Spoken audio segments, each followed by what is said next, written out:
I believe the future of our world depends greatly on the manner in which we handle our grief. Sabanfu Some.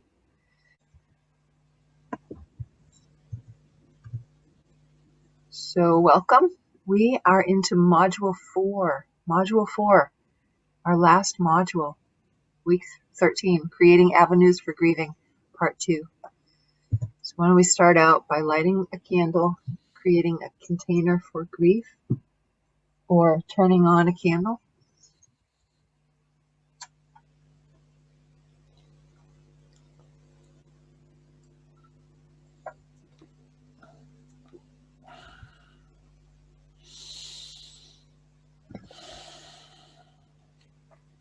Take a moment to let that land, to imagine or feel the ripples of this container that we're creating, and how the ripples are rippling out to touch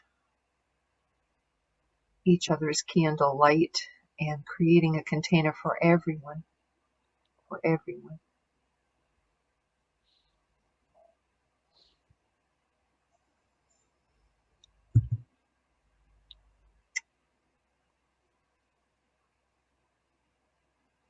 So we're going to start today with a tuning in, then we're going to do a check-in. We'll talk about today's material, and we'll carry love all through. You can let your heart come into this space. This is a good space for your heart and your soul to meet. And Richard, would you bring us into a tuning in? Certainly. Yeah. Okay, folks, let's settle ourselves into whatever is supporting us right now. Whatever we're settling. Just feel free to shuffle around. Make yourself comfortable.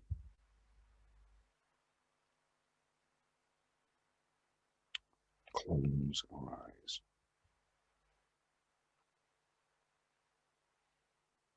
And we center through the breath.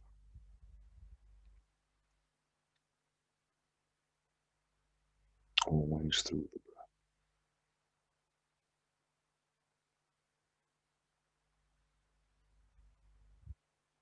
Reliable, dependable experience.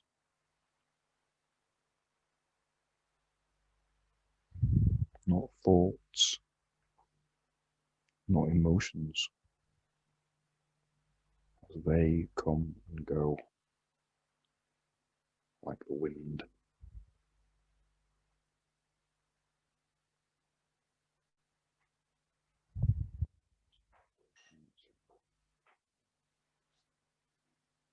Coming back to the breath. That constancy in amongst the hustle, bustle, chaos of the world.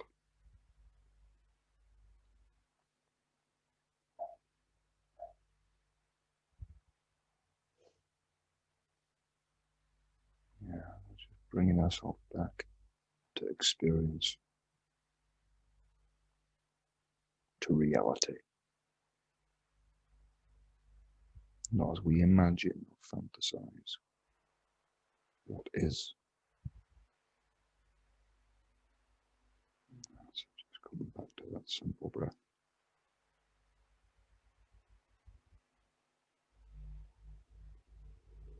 That's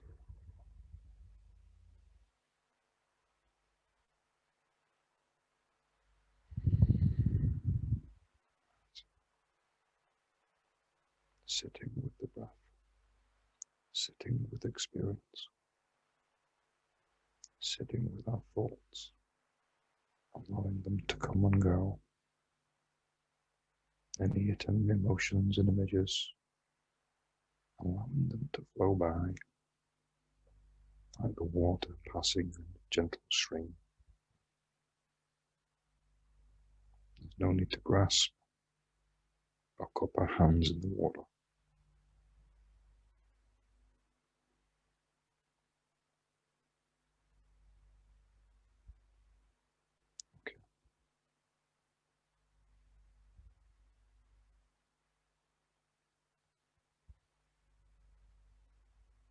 Be with what is.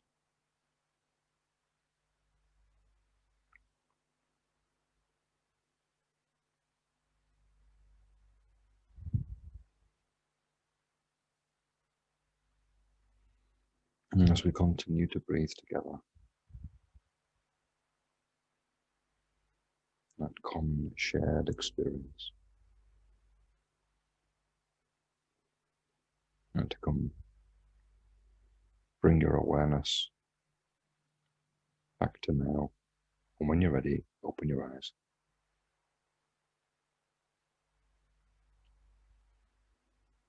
Nobody was falling asleep there.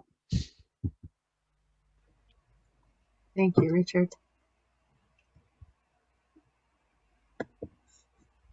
So I'm going to stop the recording and stop the share. And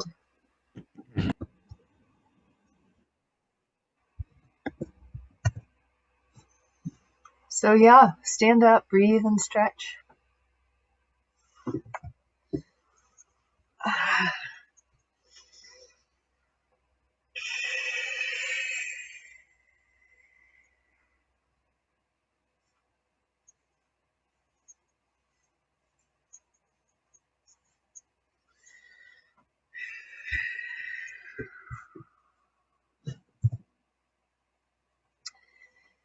And today's material is Creating Avenues for Grieving, Part 2. We're going to start with a little review because we're sort of winding into the end of our Course 1 and getting deeper into the part about grief and grieving.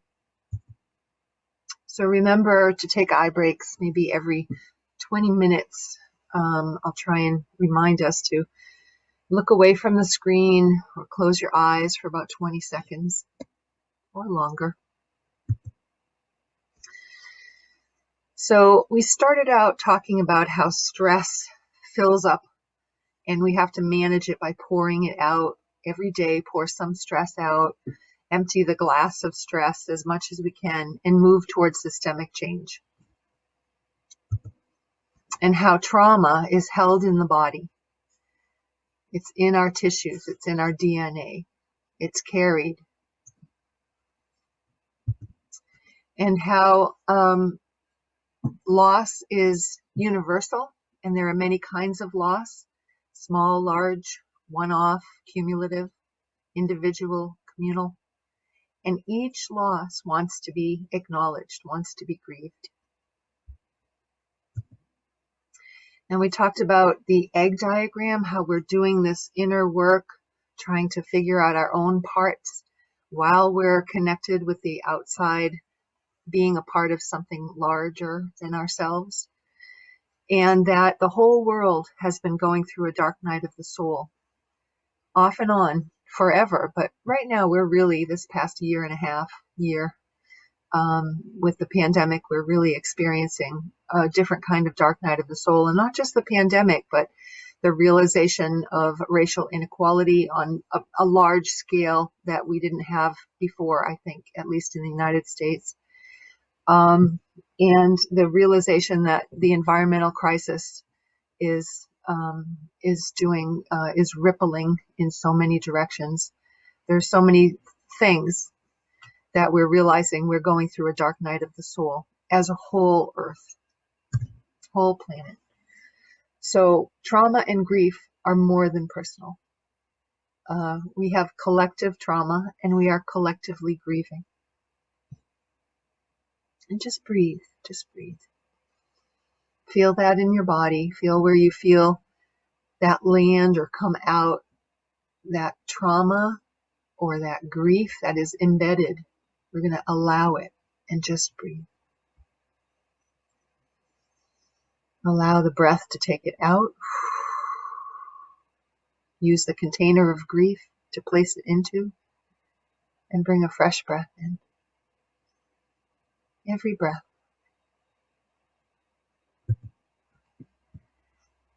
And today we're going to dip into that we carry trauma and grief from the past into the present and into the future. We carry grief from our ancestors into our descendants. And I'm going to ask Richard to take this slide and talk to us. Sure, Amy. So this is, I guess, a bit of a summary with some links for your own explorings, folks, on a period in human history or prehistory that we really still don't know a great deal about. And it was at a time at the end of the last ice age. There's a period in that time of about 1200 years where the Earth, as it was warming up, suddenly plunged into almost ice age conditions again. Mainly across the northern hemisphere, but you also see examples of it in the southern hemisphere, where you have mass extinctions. 40, over 40 genera became extinct within a century or so in North America and in South America. You also see that same pattern across Eurasia too. So what I'm coming to, folks, is this period of time coincided with the beginnings of this civilization, and there's a growing body of evidence to suggest that through like proxy data, like rare earth elements and microspherules generated by impacts and whatnot, that we were hit by a number of fragments of cometary material, asteroids.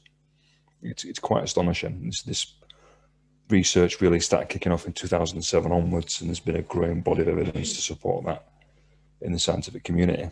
And what's really not been broached or discussed is how this no doubt would have impacted the development of human societies and the collective trauma that was induced from that event and the survivors. And so, if you go from, this is one theory, one kind of thought theory on this is, if you're a hunter-gatherer society that viewed nature as the giving parent, as the supportive giving parent, yeah, and we see that in the First Nations generally. That's my takeaway of the attitude towards the natural world. And so if something like that happens, and literally overnight, the whole world is turned upside down. So the landscape's been devastated. The landscape is no longer beneficent and giving. It's dangerous, and you're running out of food. So what do? You start reverting and focusing on foods that are hardy and that are replantable. Yes, the beginnings of agriculture. And you restrict your diet because you want to be in control of your environment. And so you bank what you have and you protect it and you fight for it. And it's just some thoughts on how that initial trauma and how it's influenced the development of culture and civilization as a whole. It almost seems as if it's coming to light now, where we have the capacity to hold that in awareness and perhaps deal with it. I just wanted to share that with you folks. And Richard, you had talked a little bit about, with Jonas and me, you had talked about like the difference of the bone structure before and after. That was so interesting to me. Can you speak to that? Yeah, if I recall what we're saying, the health, the general health of hunter gatherers was, say, if you find remains, from what few remains there are, of hunter gatherers back in the late glacial, they were generally there. They were physically in far better condition than the earliest farmers, the remains of the earliest farmers. And the average height of a man would have been just over 6 foot. And I've studied the physiology in particular, like the muscle attachments to the bones, and they were well put together. They were physically strong, resilient people. No, I guess just through the nature of their environment. But they knew how to live in it and live in it well. Whereas if you compare those remains with the remains of the earliest farmers, the average height of a man's 5'6", 5'5", and they're all shot through with dietary issues, the rickets and the likes, ulcers, dental problems, as a consequence of this miraculous move to agriculture. It was a public health disaster. Don't get me wrong, we live pretty well, yeah, as a consequence of the highly complex and very fragile supply chain systems that enable us to pretty much get whatever we want to eat. Yeah, but for the earliest farmers, they didn't have that option. Yeah. Well, it's stunning to me to hear this because, all the literature that I've been reading about, in, from the perspective of racial inequality, that black and brown skinned people have a lot more disease, that they're more susceptible because of trauma is what people are linking it to. And so thinking on those terms, I'm thinking about how before the end ice age catastrophes, before that trauma, the body was so much more, it was so much stronger. And after that Yeah. trauma, I believe that probably the trauma affected the structure of the body and the health of bodies. Mm. And also, Richard and Jonas and I had been talking about all this for a little bit, and one of the things that we talked about was this whole idea of how people are, because of trauma, probably because of these original traumas, or that original trauma, that people don't have a good connection with each other and with the environment because it's so, I need, it's so It shuts survival people down. mode. Yes, it We're shuts people down. we're in survival mode, that we're not taking care of each other. We're not taking care of the planet. And now we've come to this, which is not a good place. I think that this is where we're at now. Is a consequence, and this is just my take. You don't have to hold to it. It's like where we've come to now, over 10,000 years later, is a consequence of that. That the way that the humanity's attitude, that cultural attitude towards the environment that we are inextricably part of, we emerge from the environment, is become so dissociated and fractured through time. Remember, this is not some overnight thing. It's an accumulation of actions and decisions as a consequence of, I'm starving, half of my clan's been killed, I've been poisoned by the water, and we can't eat, etc. If that continues generation after generation, how do you think that's going to affect on a physiological level and on a psychological level? And it's not just within recent memory, within relative recent memory, with the impact that European settlers had on the First Nations. It goes much further back than that. Yeah, which takes me to this, which is Resma Menachem is really honing in on racial issues and talks about the past 400 years in the United States of America, that it went well beyond before that. But just talking about that, Resma talks about how unattended to trauma and grief spread from one body to another through families, from generation to generation. And that when someone with unhealed trauma chooses dirty pain over clean pain, we've talked a little about that. We'll talk a little more about that today. When someone chooses dirty pain, they may try to push their trauma through another human being by using violence, rage, coercion, betrayal, emotional abuse. And this increases their dirty pain, and it often creates more trauma in the other person as well. So that's how it gets pushed on and on and on through the generations. So over months or years, unhealed trauma can become part of someone's personality. And as it's passed on and compounded through other bodies, it often becomes the family norm. And then if it gets transmitted and compounded through multiple families and generations, it turns into culture. So this is our culture now, is an unhealthy culture that is born from accumulated trauma and unattended to grief. That's my belief. So this is a wonderful website if you get a chance to check it out. Historical Trauma and Cultural Healing, the University of Minnesota Extension Studies. I just put this slide in so you could get to it easily. And healing moves backward in time. Not only trauma comes forward, but healing moves backward.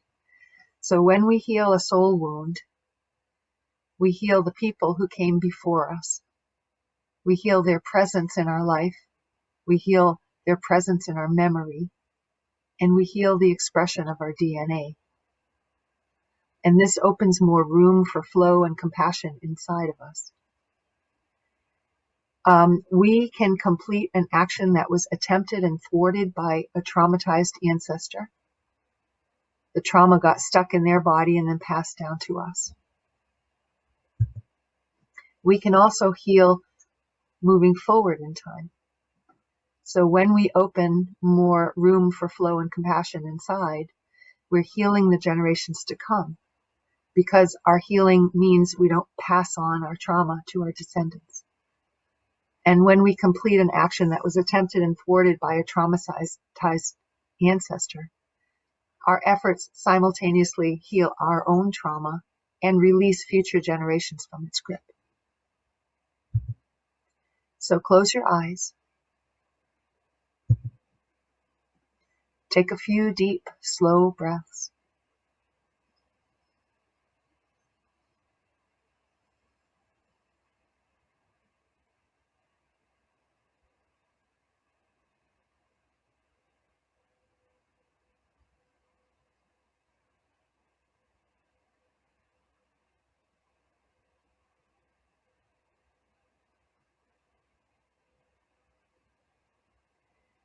You are about to invite the presence of an ancestor.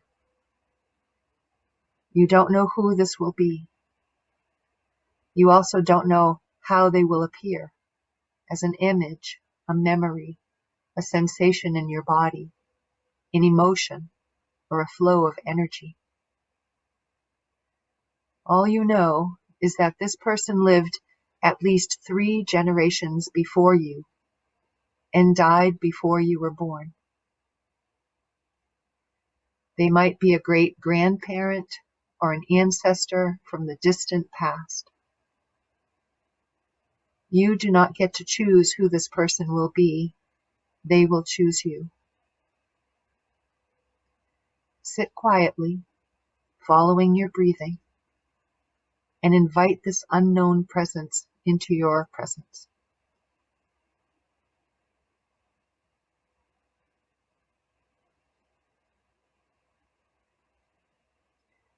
Don't plan on conversing or interacting with this ancestor. Don't try to identify or figure out anything about them. Simply observe this person's presence and notice how your body responds.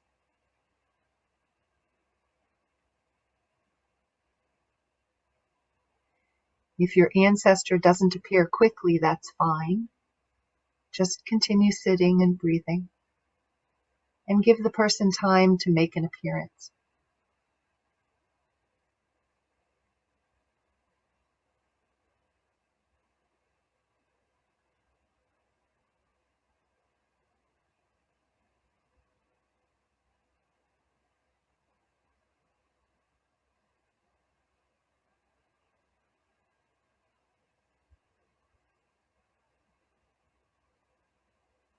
If they appear as an image, What do they look like?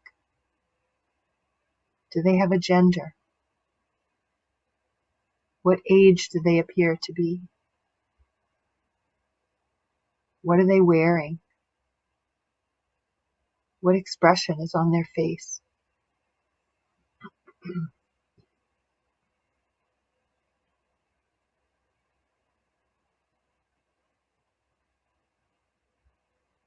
Does your ancestor seem safe and settled? Happy? Fearful? Distressed? If your ancestor is moving, what are they doing? Are they alone or with a companion?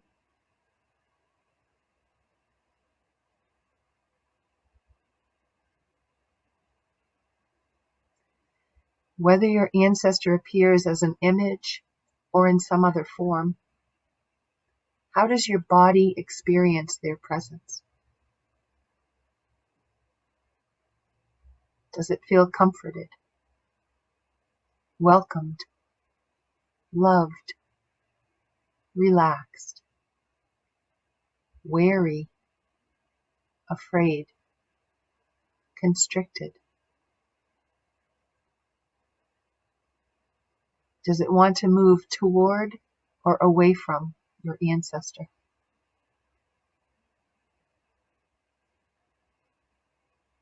Does your body want to touch or hold them or push them away?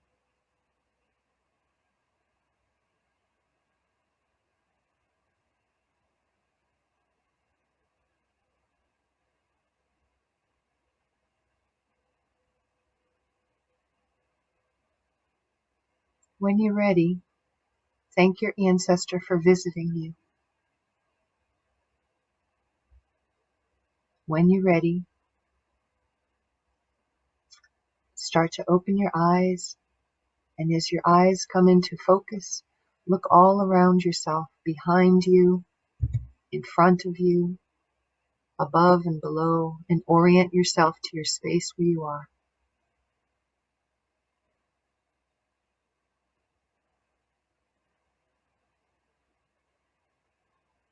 And when you're ready, write a letter or write about your ancestor. You can write a letter to this ancestor, or you can just write about your experience.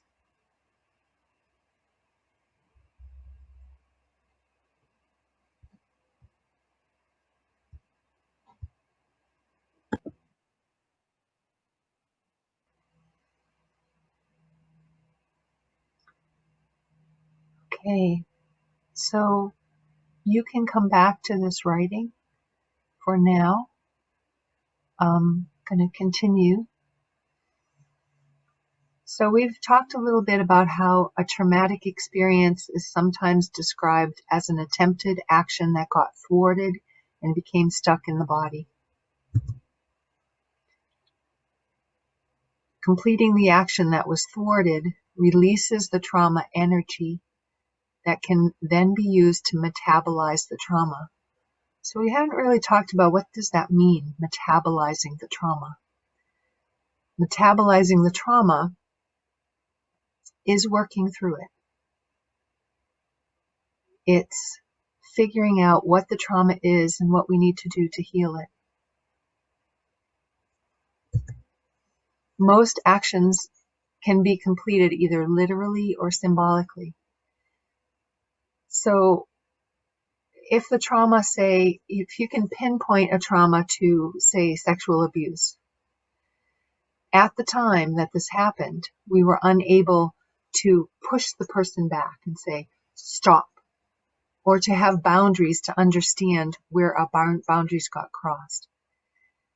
So sometimes, literally, we can go back to the person and say, you did this to me, and you will never do this to me again. Sometimes that's not safe, and symbolically, maybe we need to do that in our psyche, in our energetic field, is push that person away and create our boundaries. And sometimes completing an action isn't deliberate or cognitive. Sometimes our body just does these actions. It just does something that is taking care of our boundary and are doing things in a way that we would have done it if we could have had that chance. Throughout this process, it's helpful to use what Resmaa calls the 5 anchors, so that we stay in our body and stay in the present, that we pay close attention to what our experience is in the body, and that we notice any changes that occur as they change. So just to review, the 5 anchors are: soothe yourself to quiet your mind, calm your heart, and settle your body. Rocking, humming, tapping, soothing ourselves. Simply notice the sensations, vibrations, and emotions in your body instead of reacting to them. Accept the discomfort and notice when it changes instead of trying to flee from it. Stay present and in your body as you move through the unfolding experience with all its ambiguity and uncertainty, and respond from the best parts of yourself. That's the clean pain. And safely discharge any energy that remains. So an example of that is Qigong shaking. So why don't we right now get up and do some Qigong shaking and release any energy that is in us from doing this exercise. So shake out your arms. Shake them out so that your wrists kind of disappear. Bounce on the back of your heels. Let the back of your head loosen. Inhale through your nose. Exhale in a big sigh through your mouth.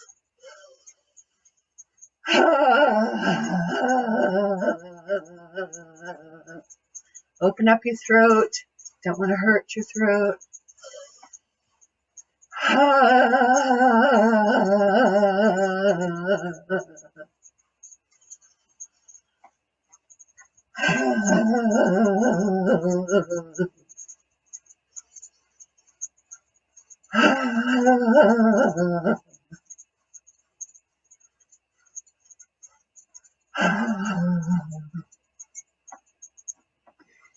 And you can continue to Qigong shake. Or if you feel better and done, you can just stand and feel the vibration in your body. And I'll just talk a little more about the 5 anchors. So we want to practice the 5 anchors when you sense a conflict building, when that conflict looks and feels as if it will continue to escalate, and or when you feel a growing discomfort in your soul nerve, your vagus nerve. And now we're going to come back to clean pain. So there's 2 kinds of pain. Resmaa says clean pain and dirty pain. Clean pain is when you know what to say or do. You really don't want to say or do it, and you do it anyway. It's responding from the best parts of yourself. Dirty pain is when we choose avoidance, blame, or denial. It's responding from the most wounded parts of yourself. And the really deeper reason why we want to choose clean pain over dirty pain is clean pain mends trauma and builds capacity for growth. Dirty pain reinforces traumatic retention and perpetuates intergenerational and historic trauma. So with practice, that's what we've been doing through this course, is practicing. We can begin to consciously and deliberately relax our muscles and settle our bodies and soothe ourselves during difficult or high stress situations. This will help us avoid reflexively sliding into a fight, flee, or freeze response. In situations where such a response is unnecessary, sometimes we need to do that, but most of the time we actually don't. So I want to speak to that for a minute because it is important The body does need both settling and activation, depend on the needs of the moment. So while we're mending trauma, the opposing forces occurring in the body are settling and protective. Parasympathetic is the fight, flight, freeze reaction. Sympathetic is the fight, flight, freeze. Parasympathetic is the parachute that helps us land safely. That's the settling energy. These two forces are happening chemically inside of our body. Our nervous system is creating this. So the protective energy, it can manifest as activation, an urge to move, constriction, a sudden surge or feeling of being antsy or anxious. And during the early stages of healing, which is kind of where we're all at, in historically looking at this right now, there's more protective energy than settling energy. So just know that this is common and normal. We don't need to do anything about it. We want to be patient with ourselves with this. And just understand that the natural capacity to settle builds with practice. So we'll use settling activities and the 5 anchors. Breathing, humming, using those 5 anchors. Close your eyes again if they're not already closed. Take 3 or 4 slow breaths.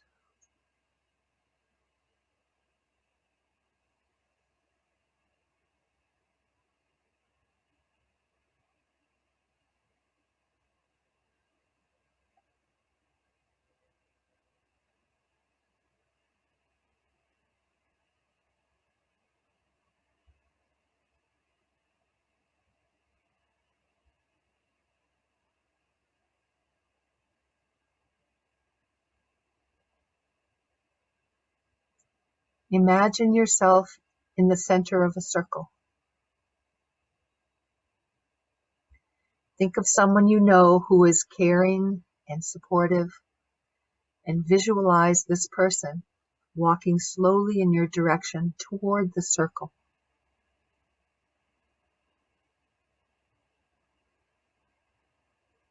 As they cross the circle's edge, pay attention to what your body experiences. Does it relax or constrict? Does it want to move forward or backward? Does it want to reach out or protect itself or move in some other way?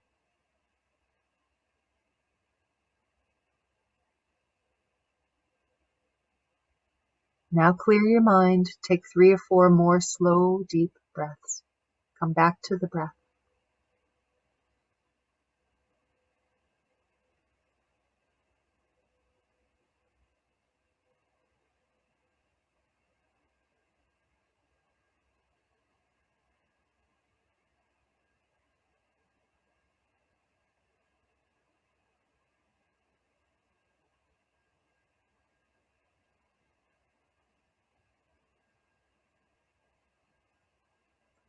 Now visualize someone else you know, someone who's not particularly caring and supportive, someone with whom you have some friction, or a slightly standoffish neighbor, or perhaps a relative who disagrees with you on several political or social issues. Visualize this person walking slowly in your direction toward the circle. As they cross the circle's edge, again, pay attention to what your body experiences. Does it relax or constrict? Does it want to move forward or backward? Does it want to reach out or protect itself or move in some other way?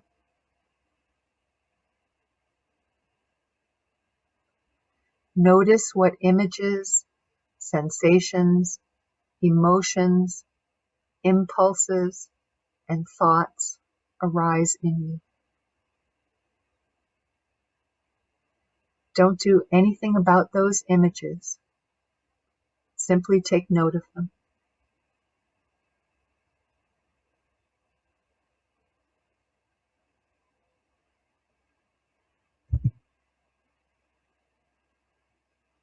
Now put one hand on your knee or in your lap. Place the other on your belly and hum. Not from your throat or chest, but from the bottom of your belly.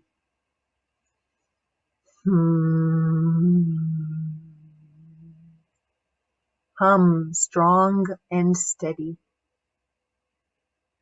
Push the air out of your belly firmly, not gently. Stop to breathe in, then return to the hum with each new breath. Experience the hum in your belly. Then sense it in the rest of your body. Continue humming.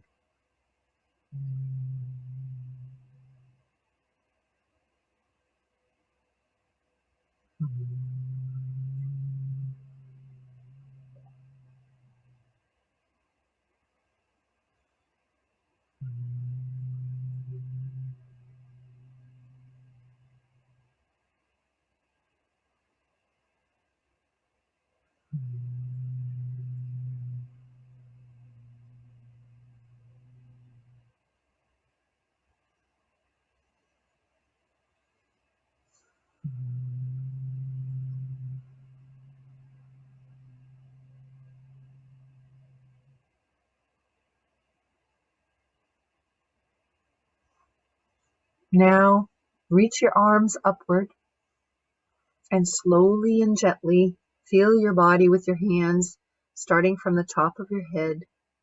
Move slowly down to your neck, along your chest, and below your waist, past your knees, until your arms are fully extended downward.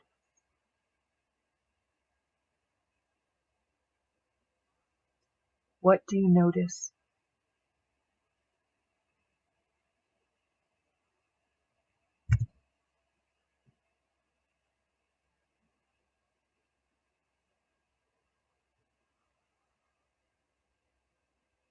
Resmaa Menakem said, give bodies the right context and encouragement, and they will begin to harmonize as well as settle.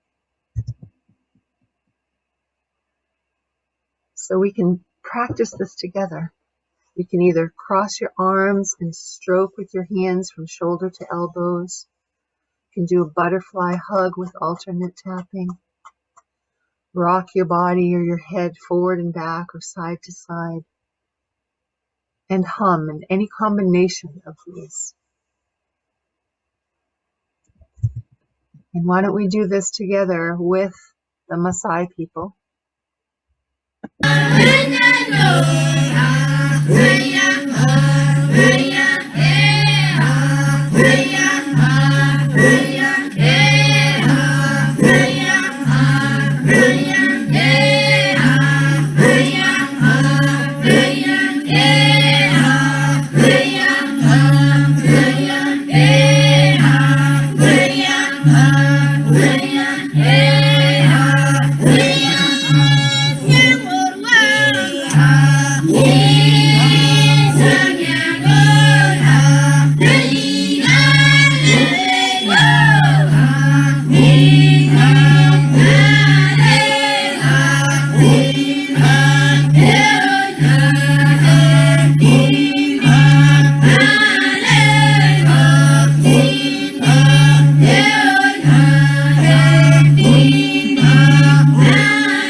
I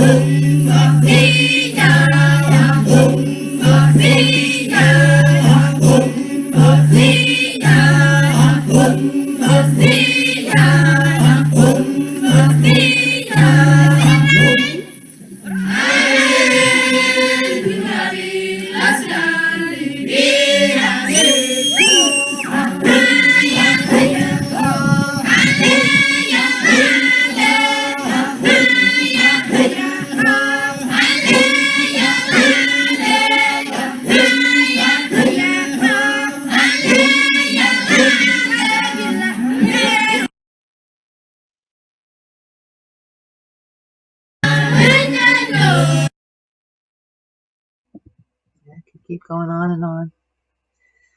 When, over time, enough bodies heal from historical, intergenerational, and personal trauma and learn to harmonize, that harmony can turn into a culture of resilience and flow. Each of us can manifest the properties of a field of consciousness that transcends space, time, and linear causality. Stanislav Grof.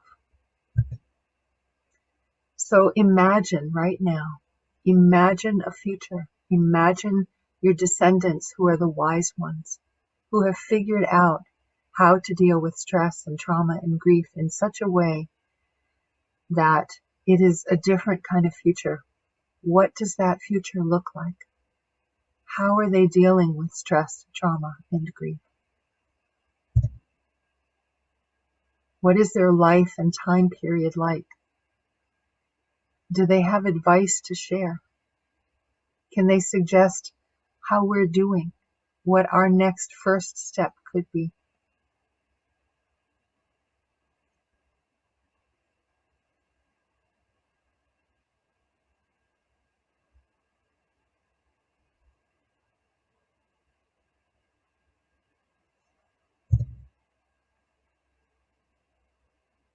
If they were to write you a letter, what would they say? Write down what they say to you.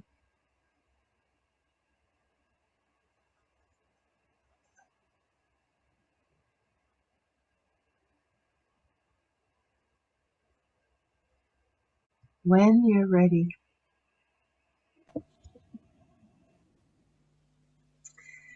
So let's end with a little love fast. We can say all the loving things we want to each other and to those who are with us in spirit and energy, but not on the screen.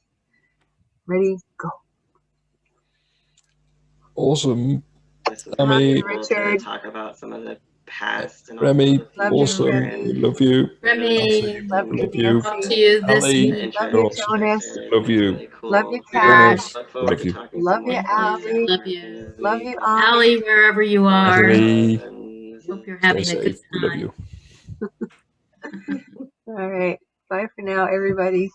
See you, folks. Bye.